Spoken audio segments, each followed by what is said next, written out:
Hello everyone, कैसे हैं दोस्तों? आप सब दोस्त बढ़िया है? सब दोस्त एकदम मज़े में।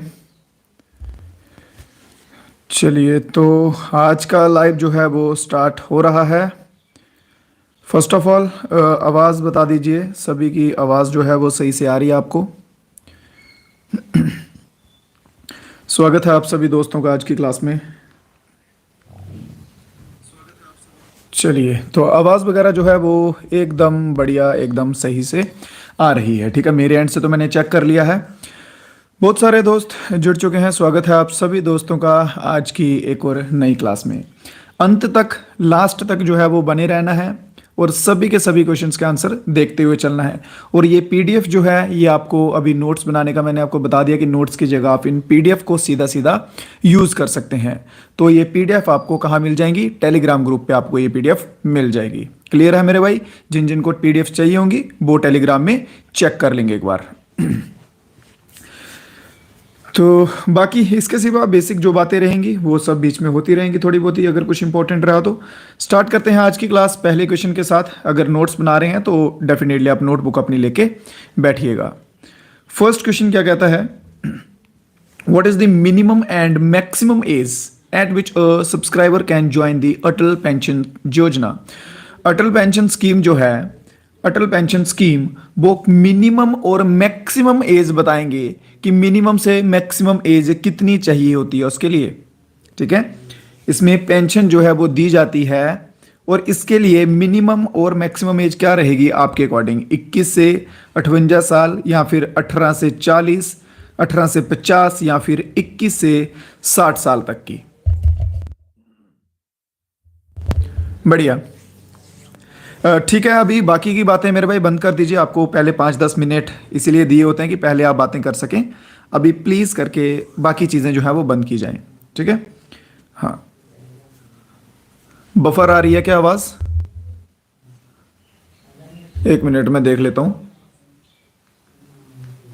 नहीं नहीं यार, ठीक, आई थिंक ओके ओके, ऐसा कुछ नहीं है। ठीक है, बढ़िया। तो इसमें आंसर क्या रहने वाला है? 18 से लेके 40 वर्ष की जो उम्र होती है, ठीक है, 18 से लेके 40 वर्ष की उम्र तक के लोगों को जो है अटल पेंशन योजना का हिस्सेदार माना जाता है। ये योजना की अगर बात की जाए लॉन्च कब हुई थी, तो ये योजना लॉन्च हुई थी 2015 में। ठीक है, कब हुई थी? 2015 में जो है ये योजना लॉन्च हुई थी। फुल फॉर्म पूछ ली जाए तो pension fund regulatory and development authority जो है उसके अंडर ये स्कीम आती है।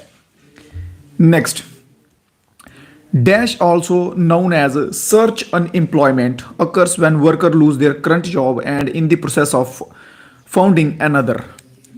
ये आपको 4-5 किस्म के जो होते हैं ये अनएम्प्लॉयमेंट, बेरोजगारी, ये आपको सभी के सभी करवाए थे।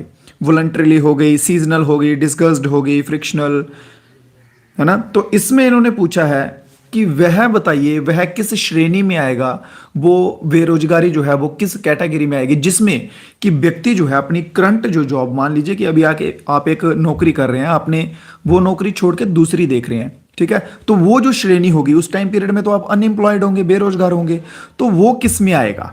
ठीक है, क्या वो वॉलेंटियर में आएगा, क्या डिस्कस्ड में आएगा, फ्रिक्शनल में आएगा, या फिर क्लासिकल में आएगा? बढ़िया, वॉलंटियर में आ रहा है ना? नहीं, यहां से थोड़ा सा आप कह सकते हैं कि थोड़ी सी कमी है। बढ़िया, सबके सब बच्चे जो हैं वो वॉलंटियर के साथ जा रहे हैं। क्या आप क्वेश्चन समझ गए हैं? मैंने ये बोला है, मैंने बोला है कि आप अपनी करंट जॉब जो है वो खो चुके हैं और अपनी नई जो आगे वाली है वो इन प्रोसेस है, आप दूसरी ढूंढ रहे हैं, तो वो वॉलंटियर में नहीं आता है। वो किस में आएगा? वो आएगा फ्रिक्शनल में। कौन सी वाली में आएगा मेरे भाई?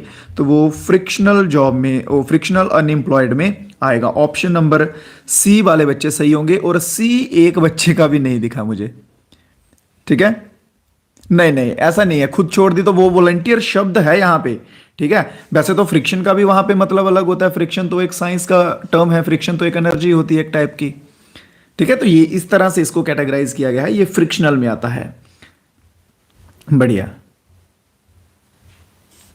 कोई बात नहीं, ठीक ठीक है, तो ये फ्रिक्शनल में आएगा। फ्रिक्शनल अनएम्प्लॉयमेंट जो है इसका सही आंसर रहेगा। बढ़िया, नेक्स्ट आगे frictional employment from one job to another, ये आगे बेसिक से कुछ डिटेल्स बताई होती हैं आपके लिए, ये आप जो है वहां से देख सकते हैं। एक मिनट होल्ड कीजिएगा।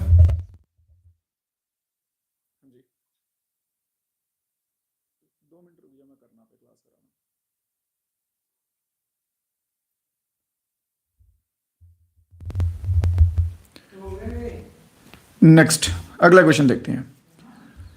विच festival is also known as Mahakumbh of the east. Mahakumbh of the east नाम से किस फेस्टिवल को जाना जाता है? कुंभ मेला, उसके रिलेटेड क्वेश्चन बनता है। कुंभ मेला जो है वो किस स्टेट में मनाया जाता है मेरे भाई? कुंभ मेला जो है, कुंभ फेस्टिवल, वो किस स्टेट में मनाया जाता है? ये एडिशनल है। इसी के साथ साथ पूछा गया है कि ईस्ट का महाकुंभ जो है वो किसे कहा जाता है? आंसर नहीं आ रहे हैं। कुछ क्वेश्चंस लग सकते हैं कि आपके लिए नए हो, बट कोई बात नहीं, इसका आंसर दीजिएगा एज अ होमवर्क। और आंसर इसका रहेगा अंबुबाची फेस्टिवल। ठीक है, अंबुबाची फेस्टिवल। अंबुबाची फेस्टिवल कहाँ मनाया जाता है? तो ये मनाया जाता है असम में, माँ कामाख्या देवी का जो टेम्पल है, ठीक है, माँ कामाख्या देवी टेम्पल जो है, ठीक है, तो वहाँ पर ये उसके रिलेटेड ये वो है, फेमस है। वहाँ पे मेंस्ट्रुएशनल पीरियड होता है एन्युअली बेस पे, ठीक है, उस टेम्पल में। तो ये कहाँ आ जाएगी? इसकी लोकेशन असम में आ जाएगी। इसके साथ साथ बिहू फेस्टिवल जो है ये भी असम में आ जाएगा। हॉर्नबिल और मोआत्सु जो हैं, ये दोनों फेस्टिवल कहाँ के हैं? ये दोनों के दोनों नागालैंड के हैं।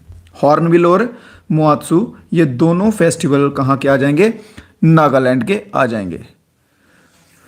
सर नेटवर्क प्रॉब्लम है, सच में बफर बहुत ज़्यादा हो रहा है मेरे भाई। आपकी साइड से हो सकता है, बट यहाँ पे ना मैं भी डिवाइस लगाया हुआ मैंने सामने, तो मैं उसमें चेक करता रहता हूँ, है ना।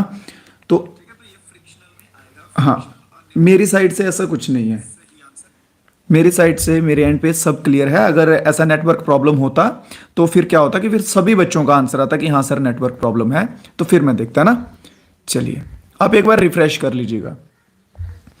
बाकी इसके रिलेटेड कुछ बेसिक पॉइंट्स, ठीक है। मेंस्ट्रुएशनल कोर्स होता है ये गॉडेस कामाख्या देवी का, ये माता पार्वती जी का रूप है वहाँ पे। और हिल्स का पूछा जाता है, नीलाचल हिल्स याद रखेंगे, नीलाचल, ठीक है, इन हिल्स के ऊपर जो है ये आता है।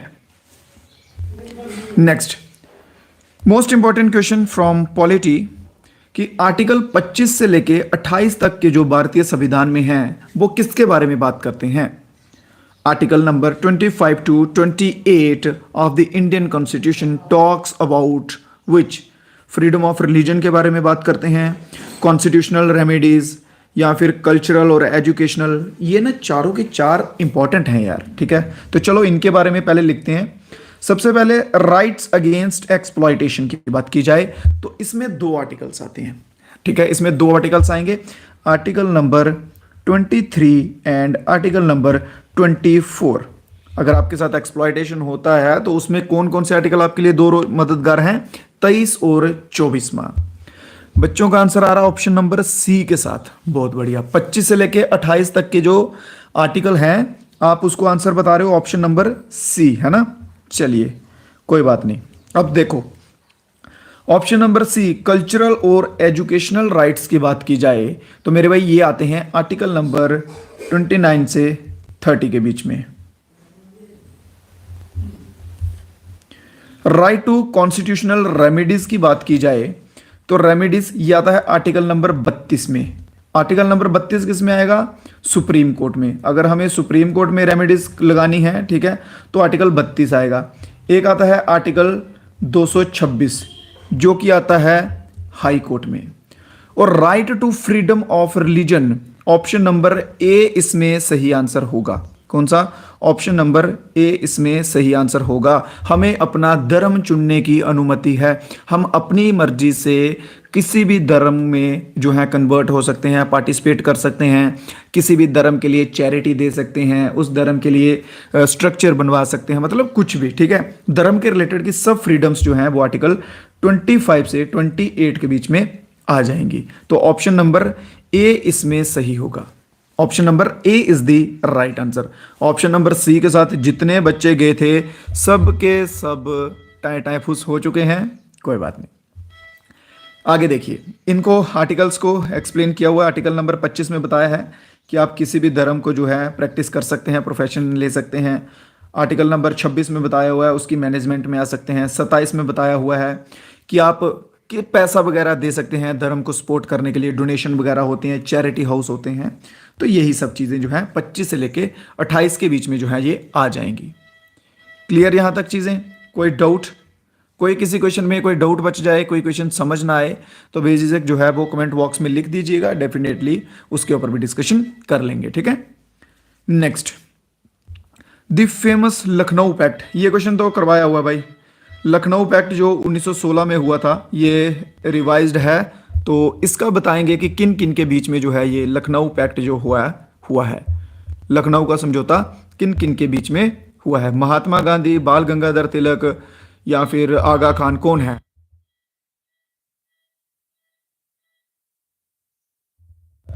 लास्ट टाइम तो इसका आंसर बड़े जबरदस्त तरीके से सभी के सभी बच्चों का आया था।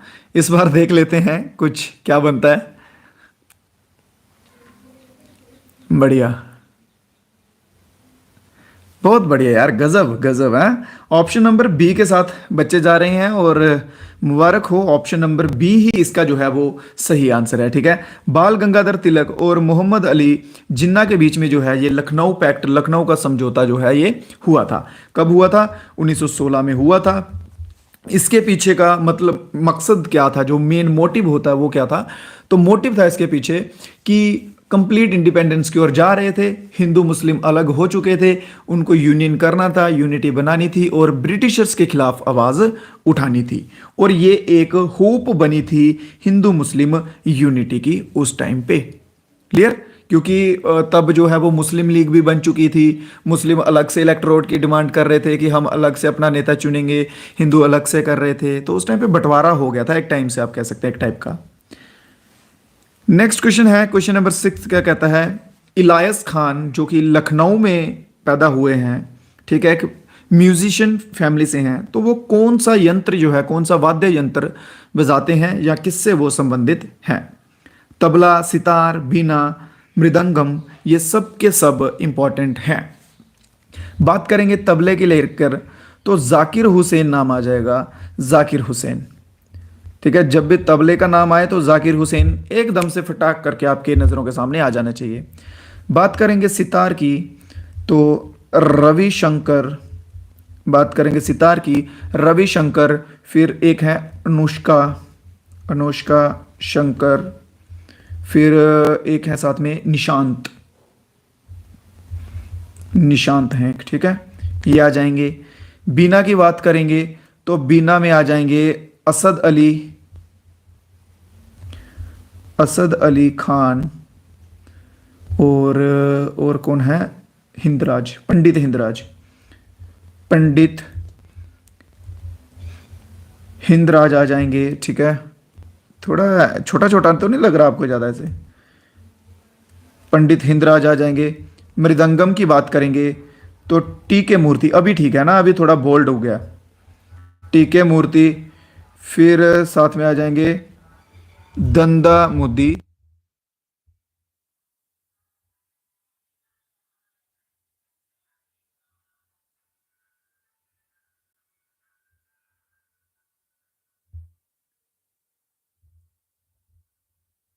ठीक है ना।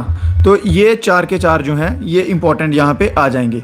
ये जितने भी नाम लिखवाए हैं मेरे भाई आपको, ये सब इंपॉर्टेंट नाम हैं। इनके ऊपर सीधे सीधे क्वेश्चंस बनते हैं, तो इनको आप याद कर लीजिए। आज कर लेंगे तो बेटर रहेगा, आज नहीं करेंगे तो आने वाले कल में करने पड़ेंगे, याद तो आपको करने ही पड़ेंगे। तो इसका आंसर क्या दिया बच्चों ने? स्टेबल नहीं है, एक जगह डी और बी में कंफ्यूज है ना, डी और बी में कंफ्यूज, कोई बात नहीं। तो डी वाले जो हैं उनका तो मोए मोए हो चुका है यहाँ पे, बट नो प्रॉब्लम। बी वालों कॉन्ग्रेचुलेशन, आपका एक नंबर जो है वो प्लस में आ चुका है। ठीक है, आपका एक नंबर प्लस में आ चुका है। ऑप्शन नंबर बी इसमें एकदम सही आंसर हो जाएगा। So sitar is the right answer. इसके रिलेटेड एक और चीज याद रखेंगे, शाहजहानपुर घराना से ये बिलोंग करते थे। किससे? शाहजहानपुर घराना से बिलोंग करते थे। घराना के ऊपर भी क्वेश्चंस बनते हैं मेरे भाई, तो हम कोशिश ऐसी करेंगे कि कोई टॉपिक, कोई साइड जो है वो छूटे ना, एक चीज और आपको बता दूं, अभी आप अगर एक चीज नोटिस कर रहे होंगे ना, तो ये अभी मिड का टाइम चल रहा है। इस टाइम पे बहुत कम बच्चे जो हैं वो क्लास देखते हैं। आप अगर जो बच्चे पीछे से जुड़े होंगे, ध्यान से सुन लेना इस चीज को, जो बच्चे पीछे से जुड़े होंगे उनको मैं बता रहा हूं कि बहुत कम बच्चे जो हैं इस टाइम पे क्लास देख रहे हैं। और मैं ये बात गारंटी से कह सकता हूं कि जो बच्चे अभी क्लास देख रहे हैं ना, सिलेक्शन भी आ जाके उन्हीं का होगा। ठीक है, ये भी चीज ध्यान रखना मेरे भाई। कंसिस्टेंट रहो, लगातार बने रहो, फिर जाके सिलेक्शन होंगे। बाद में देख लेना, जब एग्जाम आएगा ना, 1 महीना बचेगा, तब एकदम बेड़ चाल वाला काम होगा। 50-50, 100-100, 200-200 बच्चे आपको यहाँ पे लाइव दिखेंगे। इतने इतने बच्चे आएंगे, फिर सारे के सारे पढ़ने को लगेंगे एकदम से, और फिर होगा कुछ नहीं, होगा फिर कुछ नहीं। ये चीज ध्यान रखना। अगर आप कर रहे हो, सच में दिल से मेहनत कर रहे हो और जॉब चाहते हो, तो कंटिन्यू लगे रहो, बीच में स्किप मत कर देना। ठीक है, ये मैं बहुत सारे बच्चे देख रहा हूँ, जैसे इनाम है, फलक है, दानिश तो ये दूसरे हैं शायद कोई, ठीक है, साक्षी है, ललिता है। ये बच्चे बहुत टाइम से मेरे साथ जुड़े हुए हैं और ये कंटिन्यू रेगुलर क्लास में आ रहे हैं। तो मैं गारंटी से कह सकता हूँ कि आप बहुत ज़्यादा उनसे जो है वो आगे स्टेप इन कर जाओगे। इसी तरह बने रहना मेरे भाई। नेक्स्ट क्वेश्चन पे आते हैं। एज पर दिस सेंसस 2011 के सेंसस के according literacy rate mail population का कितना था? मेल पॉपुलेशन का हम स्टार्टिंग से देख रहे हैं। इनाम और मैं, हाँ, फैजू भी है, जुड़े हुए हैं। एक एम है लड़का, वो भी है, मुझे नाम भी याद हो गए, सोच लो अभी। ठीक है ना, ऐसा बोल रहा हूँ मैं। तो मेरे भाई बने रहना, अपने ऊपर कभी डाउट मत करना। ऐसा मत सोचना कि यार नहीं, छोड़ देते हैं, जब आएगा तब देखेंगे। तो फिर ना, फिर आप नहीं कुछ देखोगे, फिर एग्जाम आपको देखेगा, फिर वो आपका मजाक बनाएगा। तो बेटर है कि पढ़ लो यार, 2-4 महीने की बात है, पढ़ लो। बहुत बढ़िया। तो फीमेल की बात की जाए, फीमेल का था 65.46% और मेल का था 82.14%। ठीक है, ये मेल और फीमेल का लिटरेसी रेट है 2011 के सेंसस के अकॉर्डिंग। मेल का 82 और फीमेल का 65। नेक्स्ट, ये क्वेश्चंस आपको बार बार भी बहुत सारे रिवाइज्ड क्लास नहीं, ये रिवाइज्ड नहीं है फिलहाल, तो आपको इतनी बार करवा दूंगा कि जो क्वेश्चंस आने के चांसेस हैं वो रट जाएंगे आपको। हाँ, बोलोगे यार ये क्वेश्चन तो बड़ी बार पढ़ लिया मैंने। नेक्स्ट क्वेश्चन में पूछा गया है कि लेजिस्लेटिव असेंबली जो है उसका अगर हमें मेंबर बनना है तो उसके लिए कम से कम कितनी आयु जो है वो उसके लिए होनी चाहिए। ठीक है, लेजिस्लेटिव असेंबली का अगर आपको मेंबर बनना है, सदस्य बनना है, तो उसके लिए आयु जो है वो कितनी होनी चाहिए? बहुत बढ़िया, जबरदस्त। ऑप्शन नंबर ए। कहीं देख तो नहीं लिया आपने आंसर, क्योंकि मेरे से आगे स्लाइड हो गया था ऐसे करके।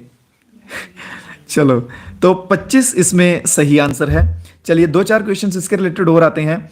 जैसे अगर आपको मेरे भाई राज्यसभा का मेंबर बनना है तो उसके लिए एज कितनी चाहिए? फिर उसके सिवा लोकसभा का अगर मेंबर बनना है तो उसके लिए एज कितनी चाहिए? एमएलए बनना है, एमएलए होता है member of legislative assembly.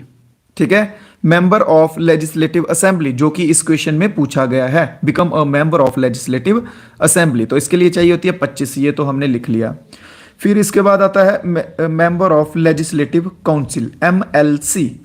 MLC बनना है, उसके लिए कितनी एज चाहिए होगी?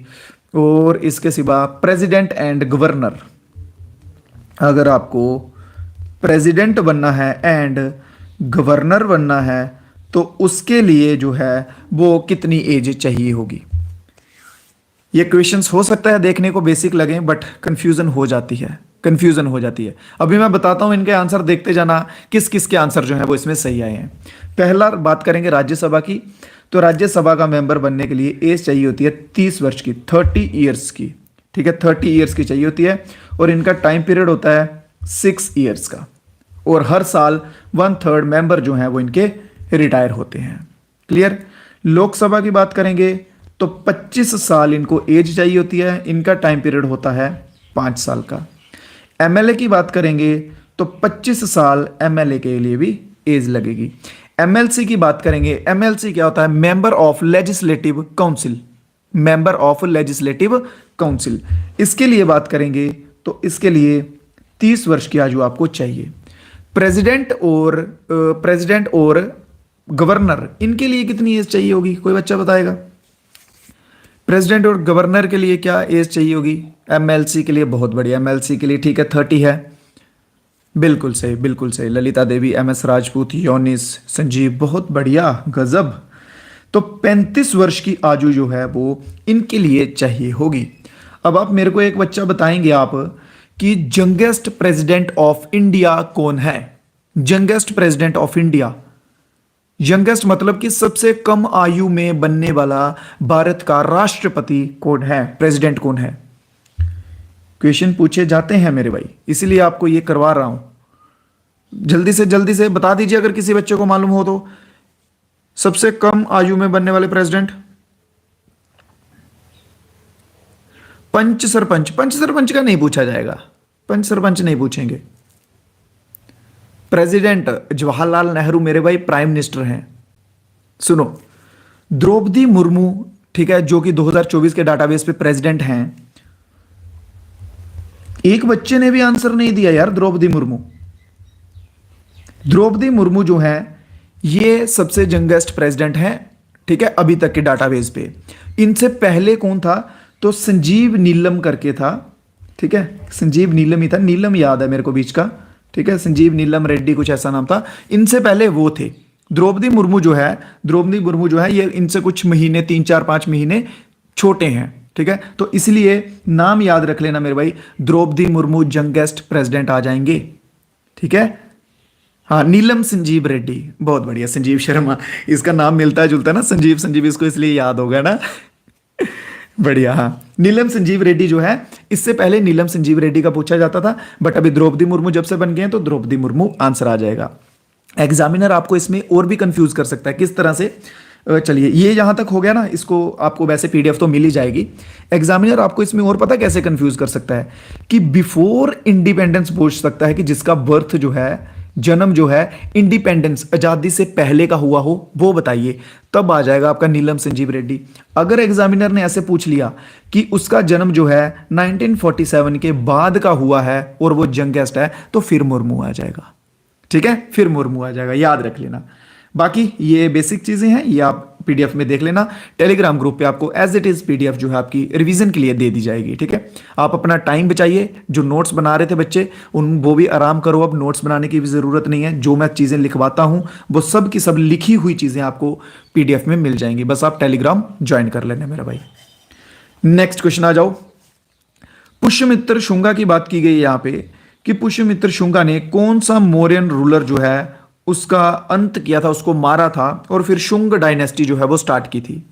ये एक लाइन जैसी चल गई थी कि एक रूलर था, वो अपने राजा को मारता था, फिर वो अपनी डायनेस्टी स्टार्ट कर लेता था, फिर उसी डायनेस्टी का कोई और बंदा के वो उसके राजा को मारता था, फिर वो अपनी डायनेस्टी स्टार्ट कर लेता था। तो ऐसी ये लंबी रेलगाड़ी जो है वो चलती रही है। तो कौन सा मौर्यन रूलर था जिसको पुष्यमित्र शुंगा ने मारा था? तो बृहद्रथ, ऑप्शन नंबर सी इसमें सही आंसर हो जाएगा, ठीक है। बृहद्रथ को पुष्यमित्र शुंगा ने मारा था। देन उसके बाद शुंग डायनेस्टी जो है, या शुंगा डायनेस्टी आप कह सकते हैं, ये स्टार्ट हुई थी, ठीक है। चलिए, कोई क्वेश्चन में मेरे भाई कोई डाउट बच जाए ना किसी भाई को तो बता देना, टेंशन मत लेना, ठीक है। आपका भाई है आपके साथ, सब चीजें अच्छे से आपको कवर करवाऊंगा, कोई डाउट नहीं बचना चाहिए। बस एट द एंड पीडीएफ में नाम चाहिए। जैसे यहां पे मेरे को नाम रटे हुए दिख रहे हैं ना, तो पीडीएफ खोलते ही आपके नाम आने चाहिए, बस इतना सा है, इससे ज्यादा कुछ नहीं। बाकी नेक्स्ट क्वेश्चन देखेंगे। इस क्वेश्चन का आंसर तो सभी बच्चों को आना चाहिए। पूछा गया है कि लंच का जो ब्रेक दिया जाता है क्रिकेट टेस्ट मैच में, यहां पे एक चीज और देखने वाली है कि क्रिकेट टेस्ट मैच लिखा है, टेस्ट मैच, ठीक है। तो टेस्ट मैच में जो ब्रेक होता है, लंच ब्रेक, वो कितने टाइम का होता है? जबरदस्त, लाजवाब यार, बहुत बढ़िया। तो 40 मिनट्स, सभी का आंसर आ रहा है 40 मिनट, और मुबारक हो, 40 मिनट सही आंसर है, ठीक है। तो 40 मिनट का इंटरवल ब्रेक जो है इसमें दिया जाता है। बाकी ये कुछ बेसिक बताया है कि अगर बारिश वगैरह ना आए या कुछ आंधी तूफान ना चले तो 40 होता है, अदरवाइज एक्सटेंड भी जो है वो हो जाता है। नेक्स्ट, आईसीएआर की फुल फॉर्म बताएंगे मेरे भाई। आईसीएआर की फुल फॉर्म बताएंगे। आईसीएआर एक ऑटोनॉमस बॉडी है, ठीक है, जो कि एग्रीकल्चर और रिसर्च के रिलेटेड काम करती है। उसकी फुल फॉर्म क्या होगी? Institute of central aviation, aviation आ गया, यहां से आप क्रॉस कर सकते हैं क्योंकि यहां पे इन्होंने लिखा हुआ है एग्रीकल्चर एंड रिसर्च, सीधा सीधा तो एग्रीकल्चर रिसर्च देख लीजिए किस में आ रहा है ना। बट ये कौन चालाक हैं, इन्होंने इसमें भी एग्रीकल्चर रिसर्च दिया है, इसमें भी दिया है और इसमें भी दिया है। अब यहाँ पे कंफ्यूज हो सकते हैं, इसके लिए आपको पढ़ना पड़ेगा ना।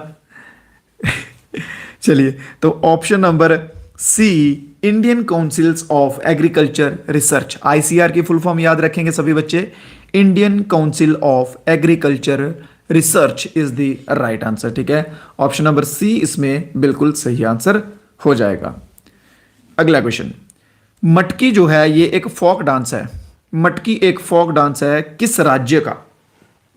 मटकी किस राज्य का फोक डांस है? एकदम धड़ाधड़ आंसर आने चाहिए। मटकी किस राज्य का फोक डांस है? बढ़िया, गजब। तो आंसर जा रहा है ऑप्शन नंबर बी के साथ। तो क्या लॉक कर दिया जाए? सोच लो, कंफ्यूज तो नहीं हो। मध्य प्रदेश के साथ जा रहे हो हैं, शाबाश, कॉन्फिडेंस है इस क्वेश्चन को लेके हैं। चलो, तो मध्य प्रदेश की बात कर लेते हैं। अब आप बोल ही रहे हो मध्य प्रदेश, हो सकता है आंसर आपका गलत हो जाए। ठीक है, हो सकता है आंसर आपका गलत हो जाए, बट आपकी डिमांड अब मध्य प्रदेश को लेके है, तो मध्य प्रदेश के रिलेटेड बात कर ही लेते हैं। सबसे पहले मध्य प्रदेश में ट्राइब्स आती हैं, इंपॉर्टेंट जो हैं। ठीक है, ट्राइब्स, ट्राइब्स क्या होती हैं? जनजातियां। ठीक है, ट्राइबल पीपल्स। तो सबसे इंपॉर्टेंट ट्राइब जो है वो आती है गोंड ट्राइब। कौन सी आती है? गोंड ट्राइब। फिर एक आती है बिल, गोंड हो गया, बिल हो गया, फिर कोरकू हो गया, कोरकू, और हलबा। हलबा पूरी याद रख लो। हलवा, जब भी नाम आए मध्य प्रदेश का तो हलवा याद रख लेना। ठीक है, कि वो सोच लो कि मध्य प्रदेश का हलवा बहुत अच्छा है, तो वहां की हलवा ट्राइब भी है। एक ट्राइब को याद करने का ये एक छोटा सा तरीका आपके लिए हो गया, हलवा ट्राइब। ठीक है, इसमें भील और गोंड जो है ये दो मोस्ट इंपॉर्टेंट ट्राइब हैं। गोंड ट्राइब जो है ये लार्जेस्ट है।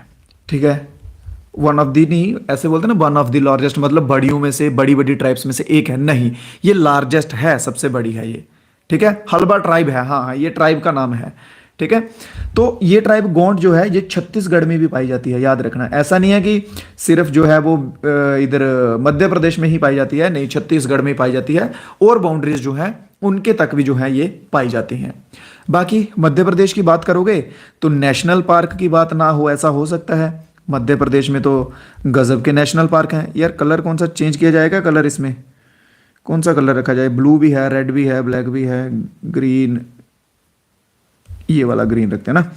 तो नेशनल पार्क जो है, नेशनल पार्क की बात जरूर आएगी जब भी मध्य प्रदेश की बात आएगी। तो मध्य प्रदेश जो है इसमें नेशनल पार्क कौन कौन से नाम लिखते जाओ जल्दी से, जिस जिसको मालूम है। कान्हा टाइगर रिजर्व, ये लिख लो। लिखना क्यों है यार अभी आपने, अब बस सुनो ध्यान से, है ना। तो पन्ना नेशनल पार्क, अभी ध्यान से सुनते जाया करो बस, बाकी ये आपको पीडीएफ तो मिल जाएगी, पीडीएफ से आप पढ़ लेना। ठीक है, सतपुरा, फिर सतपुरा के बाद वन विहार, ये भाई इसकी मध्य प्रदेश की, और मध्य प्रदेश के साथ साथ कर्नाटक की, इनके नेशनल पार्क में मोस्टली क्वेश्चन जो है वो पूछे जाते हैं, ये ध्यान रखना। ठीक है, तो ये लिखवा रहा हूं, इनको अच्छे से पढ़ना।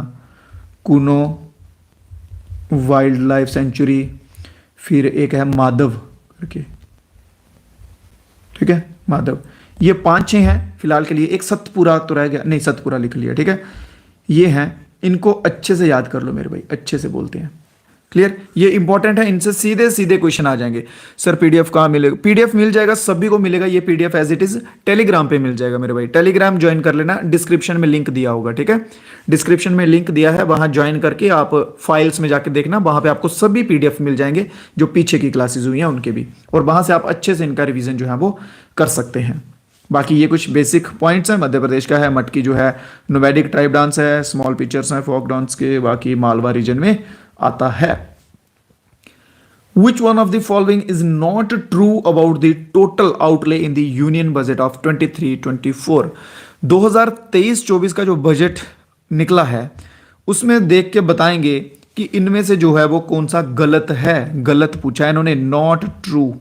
ठीक है, सही कौन सा नहीं है। तो क्या इंटरेस्ट पेमेंट जो है उस पर 20% का बजट गया है? जी सर बिल्कुल गया है।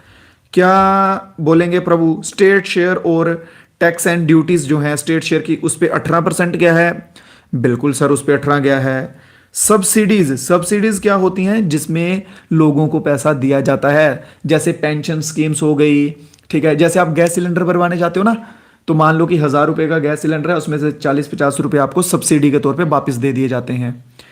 तो मतलब सब्सिडी एक टाइप का कह लीजिए हमारा फायदा होता है, लोकल जो जनता होती है।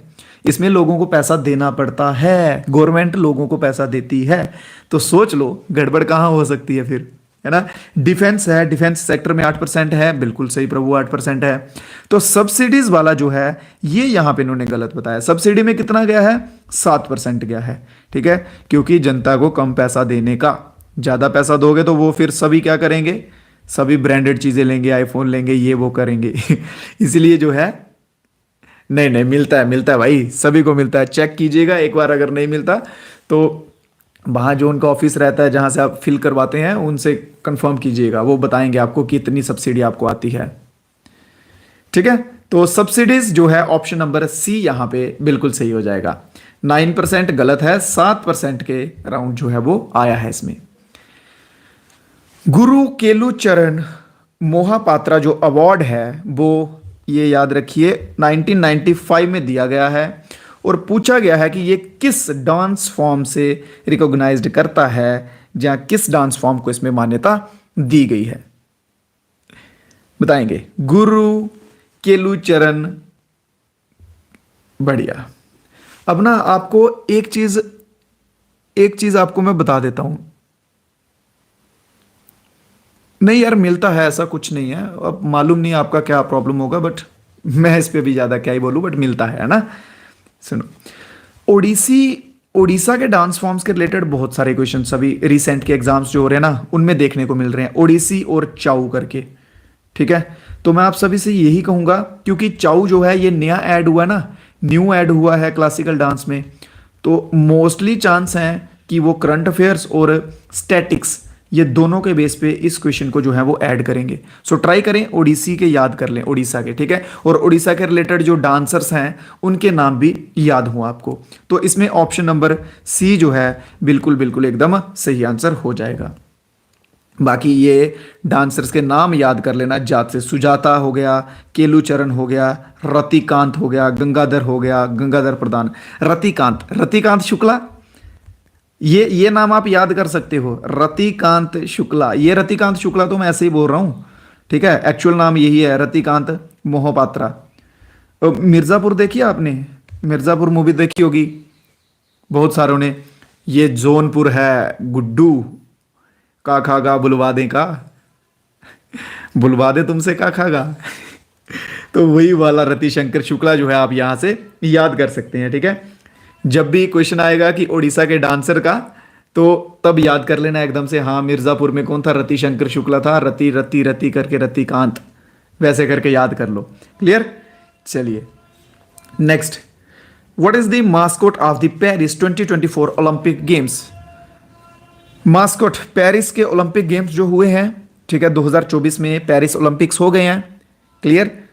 तो पूछा गया है कि उसका मास्कोट क्या था, मास्कोट क्या था, और हुए कहां पर हैं, हुए कहां पर हैं, लोकेशन मालूम है कि भूल गए हो?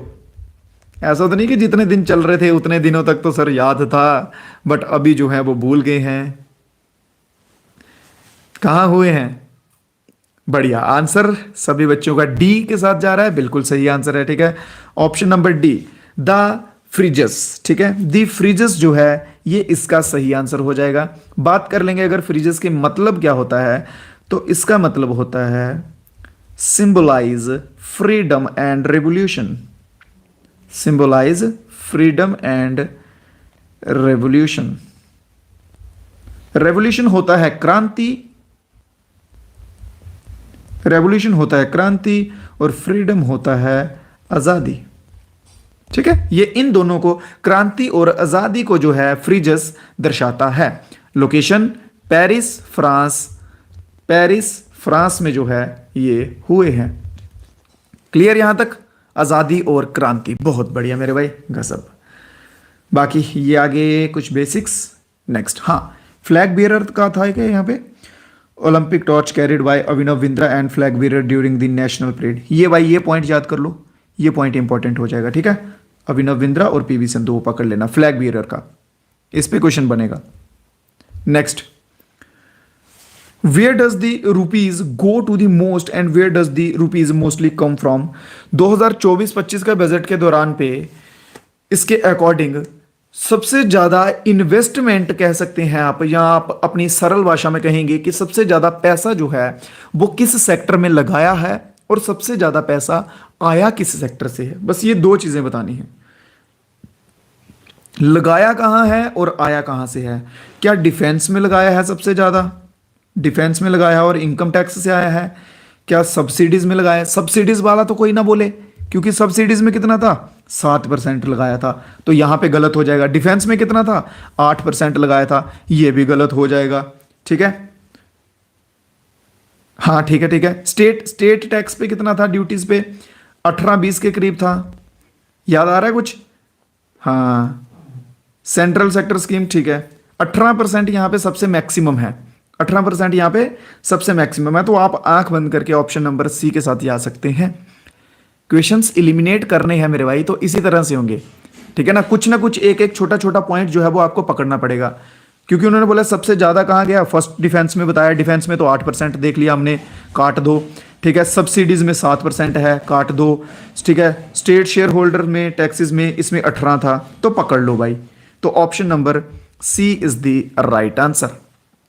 बहुत बढ़िया। Next, how much did PM Modi announce as a grant to UNESCO world heritage site? UNESCO world heritage sites जो हैं अपने भारत में स्पेशली, पीएम मोदी ने उनके लिए, उनकी डेवलपमेंट के लिए या उनके रख रखाव के लिए आप कह सकते हैं कि प्राइम मिनिस्टर नरेंद्र मोदी के द्वारा कितना मनी जो है वो अनाउंस किया गया है, कितना मनी? क्वेश्चन समझ गए हैं? यूनेस्को हेरिटेज साइट्स में जो पुरानी साइट्स होती हैं, जो बहुत पुरानी होती हैं, जैसे नालंदा वगैरह हो गई यूनिवर्सिटी, ठीक है, ऐसी जो जगहें होती हैं वो आती हैं इसमें, ठीक है, उनको ऐड किया जाता है। तो उसके लिए पीएम मोदी ने कितना अमाउंट किया है? तो ऑप्शन नंबर सी, डी, ए, ना ना ना ना ना ना ना। करंट अफेयर्स के क्वेश्चंस भी आपको करवा रहा हूं, साथ साथ में करंट, जीके, ठीक है, स्टैटिक्स, ये सब चीजें आपको लेके चलूंगा, टेंशन मत लो। बस आपसे इतनी ही रिक्वेस्ट रहती है कि अच्छे से पढ़ो यार, बाकी कुछ नहीं। तो $1 मिलियन, $1 मिलियन, $1 कितने के करीब है? $1 की इंडियन रुपीज में क्या कीमत है? तो लगभग 84 रुपीज के बराबर जो है वो $1 है। ठीक है, $1 84 रुपीज के बराबर चल रहा है करंटली 2024 के डाटाबेस पे। तो इसके सिवा अगर बात करें 1 मिलियन की, तो 1 मिलियन कितना होगा? 1 मिलियन होता है 10 लाख। ठीक है, 1 मिलियन कितना होता है? 10 लाख। तो $10 लाख जो है ये नरेंद्र मोदी के द्वारा इनके लिए ग्रांट किए गए हैं। तो option number D is the right answer.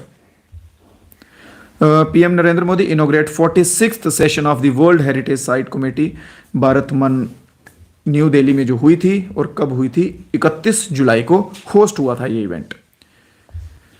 Next, finance minister Nirmala Sitharaman जो है यूनियन बजट में उन्होंने एजुकेशन के लिए, एजुकेशन, एम्प्लॉयमेंट और स्किलिंग, ठीक है, इन 3 सेक्टर के लिए कितना पैसा जो है वो दिया है।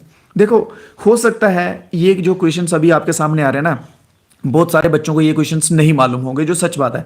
कुछ को मालूम होंगे, क्योंकि मैं करंट अफेयर्स भी डेली आपको दे रहा हूं। अगर आप उस चैनल पे हो, व्हाट्सएप का लिंक दिया हुआ है, हो तो बढ़िया, पढ़ रहे हैं। अगर नहीं पढ़ रहे हैं तो आपको लगेगा यार ये क्या है, ये कौन से क्वेश्चंस हैं, मतलब इस तरह से आपको फील आएगा। बट मैं आपको बता दूं मेरे भाई, और कोई चारा आपके पास नहीं है, जो है सो है, वो आपको पढ़ना ही पड़ेगा।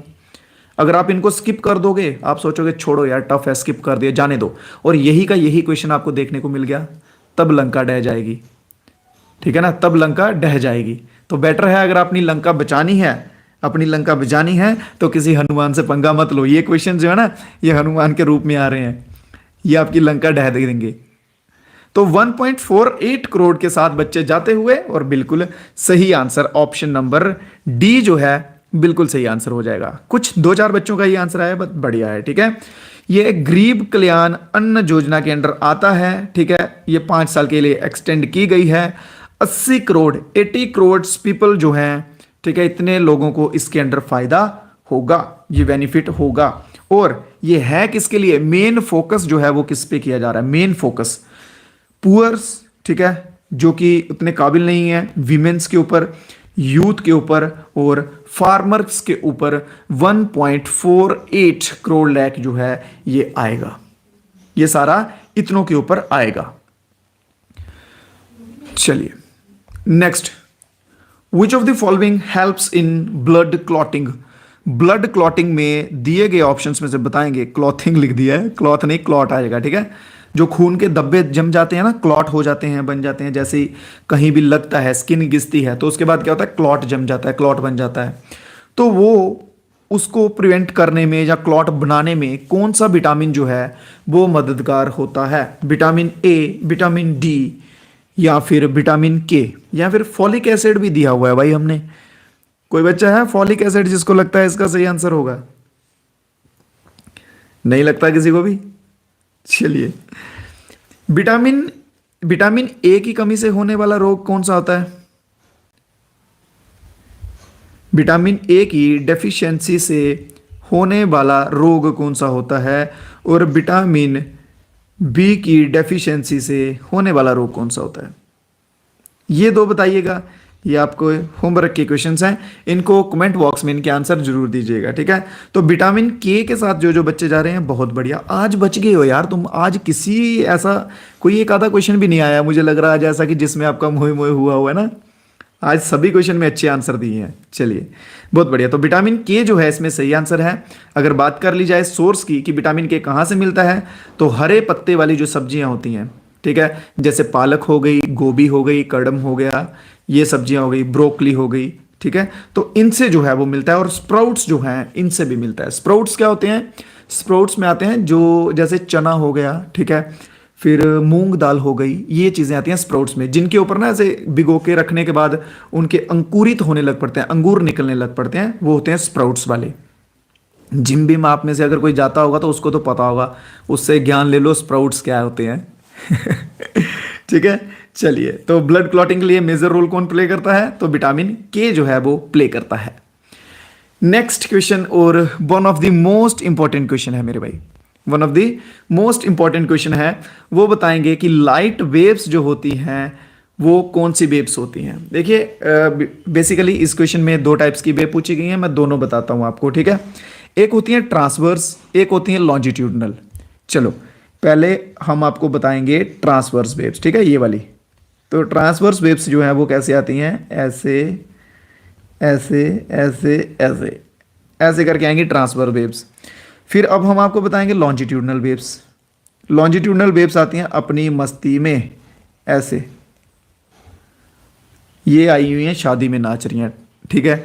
तो ये दो टाइप की वेव्स इसमें मेंशन की गई हैं। अब इनमें से बताएंगे कि लाइट वेव्स कौन सी हैं और दूसरी कौन सी है, लॉन्जिट्यूडनल और ट्रांसवर्स।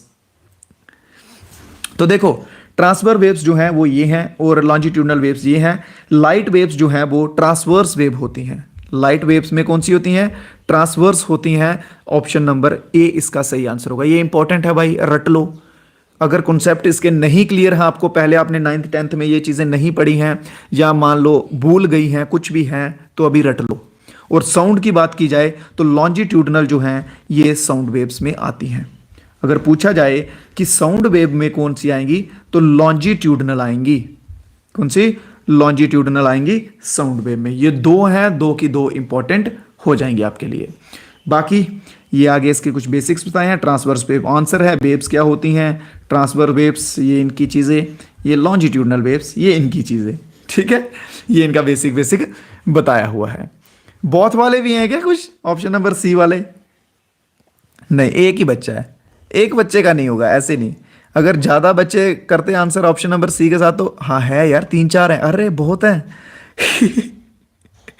चलो यार मेरा ध्यान नहीं गया, छोड़ो अब, जाने दो, है ना, कोई बात नहीं, कोई बात नहीं।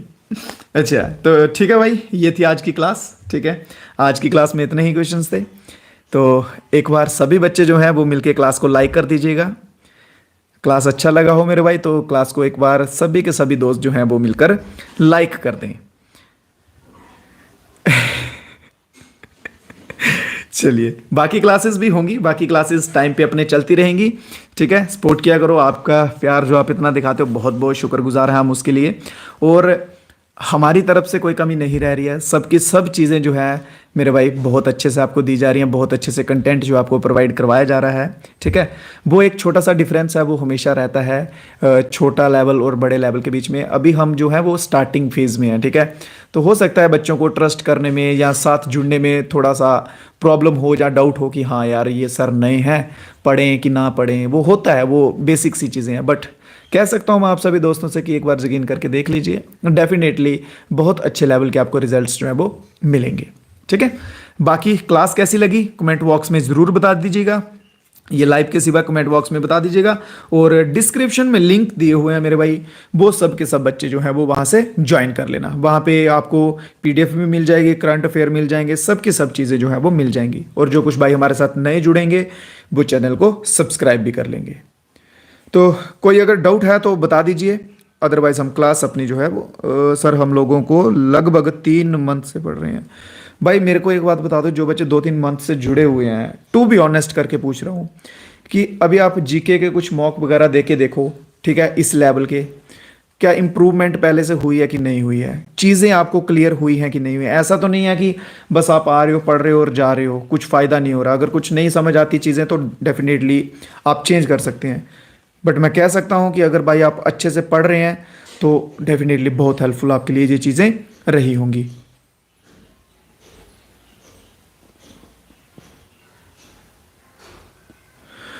पता था ट्रांसफर्स, लेकिन भेड़ चाल में फंस जाता हूँ। भेड़ चाल से ही तो बचना है ना, भेड़ चाल से ही बचना है। चलिए, मैं तो बोथ में फंस जाता चलिए, अच्छा ठीक है भाई, दीजिए इजाज़त मेरे को फिर। बाकी आप बातें चाहते हैं अपनी करते रहिए, तो मिलेंगे कल फिर से आपसे नई क्लास में। बाकी की जो क्लासेस रहेंगी उनको भी अच्छे से अटेंड करना है, अच्छे से कोऑपरेट करके उनके साथ भी पढ़ना है। ठीक है, तो दीजिए इजाज़त, तब तक के लिए ध्यान रखिए अपने अपने परिवार का, पढ़ते रहिए, मस्त रहिए, खुश रहिए। जय हिंद, जय भारत।